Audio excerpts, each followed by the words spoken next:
এখন যারা মাতামাতি করছে, এত মানুষের মাতামাতি, এত যেখানে তিল ধারণের ঠাঁই নেই, কিন্তু বেগম খালেদা জিয়াকে মুক্ত করার জায়গায় এই জায়গাটিতে অনেক অভাব লক্ষ্য করা গেছে। শেষ পর্যন্ত উনি মুক্ত হয়েছে কিন্তু 5ই আগস্টে জুলাই অভ্যুত্থানের মধ্য দিয়ে। সেটা কিন্তু বিএনপির বৃহত্তর আন্দোলনের অংশ ছিল না। বিএনপির নেতারাই সেটা বলেছেন, স্বীকার করেছেন, তারা বাচ্চাদেরকে সাধুবাদ জানিয়েছেন। বিএনপির ত্যাগীরা গত 17 বছরে যারা মামলা খেয়েছে, বাড়ি থাকতে পারেনি, তারা বর্তমান বিএনপিতে নাই।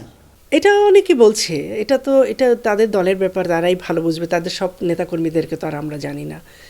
কিন্তু যখন এই কথাটা উঠেছে তাহলে তো এটা অনেকখানি সত্যি ধরে নিতে হবে। এখন যারা মাতামাতি করছে, এত মানুষের মাতামাতি, এত যেখানে তিল ধারণের ঠাঁই নেই, কিন্তু বেগম খালেদা জিয়াকে মুক্ত করার জায়গায় এই জায়গাটিতে অনেক অভাব লক্ষ্য করা গেছে। শেষ পর্যন্ত উনি মুক্ত হয়েছে কিন্তু 5ই আগস্টে জুলাই অভ্যুত্থানের মধ্য দিয়ে। সেটা কিন্তু বিএনপির বৃহত্তর আন্দোলনের অংশ ছিল না। বিএনপির নেতারাই সেটা বলেছেন, স্বীকার করেছেন, তারা বাচ্চাদেরকে সাধুবাদ জানিয়েছেন। আমরা মনে করি এই যে আমাদের এত বড় রাজস্বিক সম্মান গ্রহণের সাথে এই বিষয়টিও আমাদের আরও গভীরভাবে উপলব্ধি করে স্বীকৃতির ব্যাপারটি ছিল।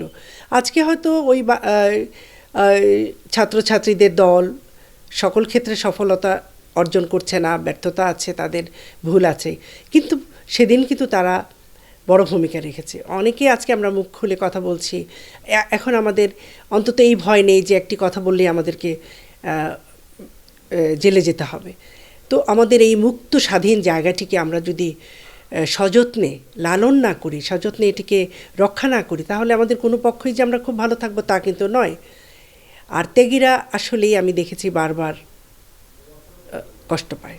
হাদির হত্যাকে ঘিরে অনেকেই ভারতের দিকে আঙ্গুল তুলছে, আবার ভারত এই হত্যার সুষ্ঠু তদন্ত চেয়েছেন। আপনি কিভাবে মূল্যায়ন করবেন বিষয়টি? দেখুন, যারা তুলছেন ভারতের দিকে, সেটা কি প্রমাণিত নয়। আর প্রমাণিত নয় এই জন্য যে আমাদের এখানে, আমি বলেছি না যে এত মহল কাজ করছে, এত জায়গা থেকে কাজ হচ্ছে না, অকাজ হচ্ছে। আমাদের তো এখানে আইডেন্টিফাই করাই কঠিন হয়েছে যে কোথা থেকে হলো ঘটনাটা। এবং প্রকৃত অর্থে আইনশৃঙ্খলা বাহিনী, আমাদের অনুসন্ধান বাহিনী যারা আছে, আমাদের গোয়েন্দা সংস্থা, তাদেরই কাজ মূল হোতাকে ধরা বের করা। আর ভারতের জায়গা থেকে প্রতিবেশী একটি রাষ্ট্র, আমি অনেকবার বলেছি, আমরা কিন্তু প্রতিবেশী বদলাতে পারি না। ভারত তদন্ত চেয়েছে এবং সঠিক তদন্ত চেয়েছে। ভারতের জায়গায় ভারত তো ঠিকই আছে। আপনি তাকে দায় করছেন, আঙুল তুলছেন, সে কি বলবে? সে বলারও কথা না, উচিতও না। এবং আমি মনে করি না যে প্রমাণিত না হওয়ার আগে আমরা কাউকে এইভাবে একটি দায় দিয়ে দিতে পারি। আমরা অনেক স্বপ্ন নিয়ে, অনেকগুলো চমৎকার ব্যক্তিত্ববান এবং রাজনীতিতে অবদান রাখা নেতৃত্বকে নিয়ে আমরা গণতন্ত্র মঞ্চ গঠন করেছিলাম। বিশেষ করে আমি আসম আব্দুর রবকে দেখেছি এটির জন্য যে আকুলতা। তখন ওনার একটি সাময়িক স্বাস্থ্য চেক আপের জন্য আমরা বিদেশে গিয়েছিলাম। সেখান থেকে উনি প্রতি রাতে 4টি ফোন করতেন, 5টি ফোন করতেন আমাদের গণতন্ত্র মঞ্চের নেতৃত্বকে, যে গণতন্ত্র মঞ্চের গঠন প্রণালীতে যেন দেরি না হয়, যেহেতু উনি অনুপস্থিত। যেহেতু আমরা এই বাড়িতে, এই বৈঠকে, এখানে বসে আমরা গণতন্ত্র মঞ্চের সমস্ত আদলটা ঠিক করেছি। তো সেখান থেকে গণতন্ত্র মঞ্চ আন্দোলন সংগ্রাম অভ্যুত্থানের আগ পর্যন্ত একেবারে ভোটাধিকারবিহীন সরকারকে সমালোচনা করা, আমিরামি নির্বাচনকে সমালোচনা করা, হত্যা গুমকে সমালোচনা করা এবং প্রতিকার চাওয়া, প্রতিবাদী হওয়া, প্রত্যেকটি বিষয়ে অত্যন্ত সোচ্চার ছিল, কাজ করেছেন। কিন্তু একটি ব্যত্যয় যেটা দেখা গিয়েছে সেটা হলো গণতন্ত্র মঞ্চ নিজের পায়ে দাঁড়াবার চেষ্টাটি সেই অর্থে খুব দক্ষতার সাথে করেছে বলে আমি মনে করি না। যখনই গণতন্ত্র মঞ্চ যুগপৎ আন্দোলনে সাড়া দিয়ে পথ চলতে শুরু করলো, তখনই গণতন্ত্র মঞ্চের ভিত যেটা, সেটা গণতন্ত্র মঞ্চের নেতৃত্বরাই অনেকখানি প্রশ্নবিদ্ধ করলো, দুর্বল করলো। এখন থেকে 7-8 মাস আগে অথবা তারও আগে আমরা একবার চেয়েছিলাম যে আমরা গণতন্ত্র মঞ্চ থেকেই একটা নির্বাচনী জোট করে আমরা 300 আসনে প্রার্থী দেব, কিন্তু এই কথাটি কার্যকর করার ক্ষেত্রে নেতৃত্বরা ভালো ভূমিকা রাখেনি। তো আমি গণতন্ত্র মঞ্চ নিয়ে আশাহত বা হতাশ এই জায়গাটিও না, কিন্তু গণতন্ত্র মঞ্চের যে নেতৃত্ব, যে তাদের যে জ্ঞান, তাদের যে অভিজ্ঞতা, সেখান থেকে আমি সহ মনে করি যে আসলে আমরা খুব কার্যকর ভূমিকা রাখতে পারিনি। পারা উচিত ছিল আমাদের, কারণ মানুষ গণতন্ত্র মঞ্চকে নিয়ে আশা করেছিল, যেখানে আমাদের মাহমুদুর রহমান মান্না, আসম আব্দুর রব, সাইফুল হক, জুনায়েদ সাকি, আমাদের রাষ্ট্র সংস্কারের হাসনাত কায়েম, আমাদের শহীদুদ্দিন মাহমুদ স্বপন, আমাদের ভাসানী অনুসারী পরিষদের রফিকুল ইসলাম বাবুল ভাই সহ আমাদের অসংখ্য নেতাকর্মী এবং প্রত্যেকটি মানুষ রাজনীতিতে তাদের ক্ষেত্রে সততা, নিষ্ঠা এবং রাষ্ট্রের প্রগতির সাথে যাদের চিন্তাধারা ছিল, এই মানুষগুলো কিন্তু একসাথে হয়েছিল। এই জায়গাটিকে আমরা, অবশ্যই এটা তো সত্য, আপনি 1, 2, 3, 4, 5 পর্যন্ত গুনলেই তো 5 হবে।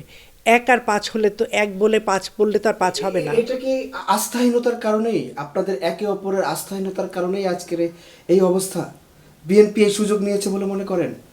না, ঠিক আস্থাহীনতার জায়গাটা আসলে পরস্পরের বিষয়টি এরকম না। আমরা তো খুব চমৎকারভাবে এটাকে পরিচালনা করেছি। এটা একটি ধারাবাহিকভাবে প্রত্যেকটি দলের উপর দায়িত্ব পড়তো যে ওরা 2 মাস করবে, আমরা 2 মাস করব। এত চমৎকার ছিল এই জায়গাটিকে, কালেকটিভ যে নেতৃত্বের সমন্বয়ের যে জায়গাটি পরিচালনার ক্ষেত্রে অত্যন্ত সুচারুভাবে সম্পন্ন হয়েছে।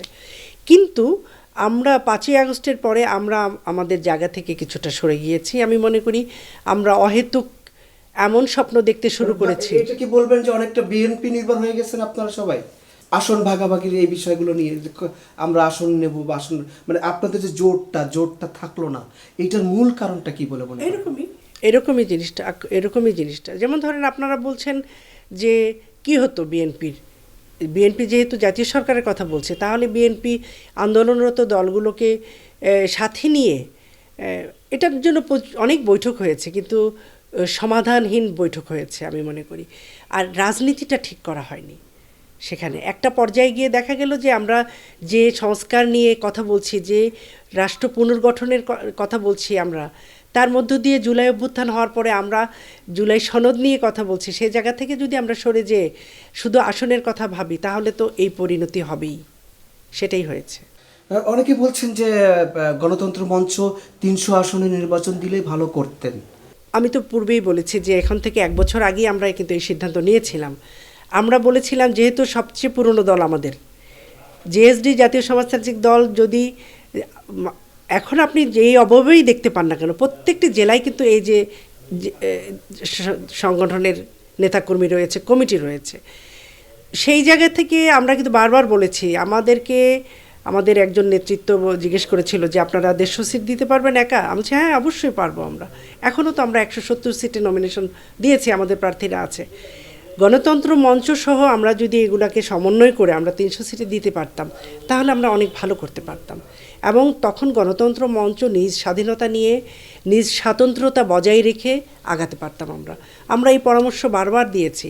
কিন্তু যেটা হয়েছে, যে যখন থেকে আসম আব্দুর রব অসুস্থ হয়ে পড়েছেন, উনি ফিজিক্যালি মিটিংগুলোতে অনুপস্থিত থেকেছেন, তখন থেকেই বিষয়গুলো একটু কেমন জানি সরে গিয়েছে। হ্যাঁ, তো এটার জন্য আমি ব্যক্তিগতভাবে যদি আমাকে বলেন, আমি ওনাদেরকে দোষারোপ করতে পারি না, করিও না, কিন্তু আমি শুধু এটা ভাবি যে গণতন্ত্র মঞ্চের যে লক্ষ্যটা, সেই লক্ষ্য থেকে আমরা বিচ্যুত হয়েছি অবশ্যই।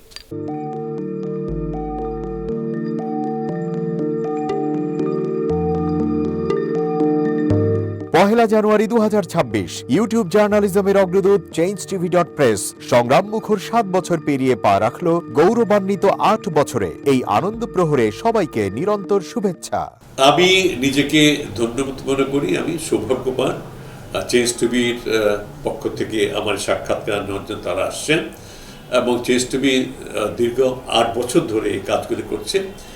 আমি তারা অনেক ভালো কাজ করেছেন, দেশের মানুষের সুখ দুঃখের কথা প্রত্যক্ষ তুলে ধরছেন। আমার আশা থাকবে চেঞ্জ টিভি সামনের দিকে উত্তরোত্তর আরো সমৃদ্ধ হবে। একটাই শুধু আমাদেরকে উপদেশ দিতে চায় তাদের কাছে, সেটা হচ্ছে সত্য কথাটা মানুষের সামনে তুলে ধরা, মানুষের ভিতরে কি চায় তাদেরটা তুলে ধরা, মানুষের প্রত্যাশা তুলে ধরা, এবং মানুষের মধ্যে এই যে দেশাত্মবোধটা এবং সত্যবাদীটা এটা জাগরণ করে চেঞ্জ টিভির সামনের দিকে এগিয়ে যাবে। এবং যারা দেশের কথা চিন্তা করে এবং দলমত নির্বিশেষে যে লোকগুলো আছে তারা দেশের কথা চিন্তা করে, দেশের উন্নয়নের কথা চিন্তা করে, কোনো পক্ষপাতিত্ব করে না, তাদের বক্তব্য দেশের মানুষের তুলে ধরা, এই কাজগুলি সামনে এগিয়ে নিয়ে যাবে, এটা আমাদের প্রত্যাশা। অনেক ধন্যবাদ আপনাদেরকে, দেশবাসীকে, দেশবাসী সবাইকে আমি ধন্যবাদ জানাচ্ছি।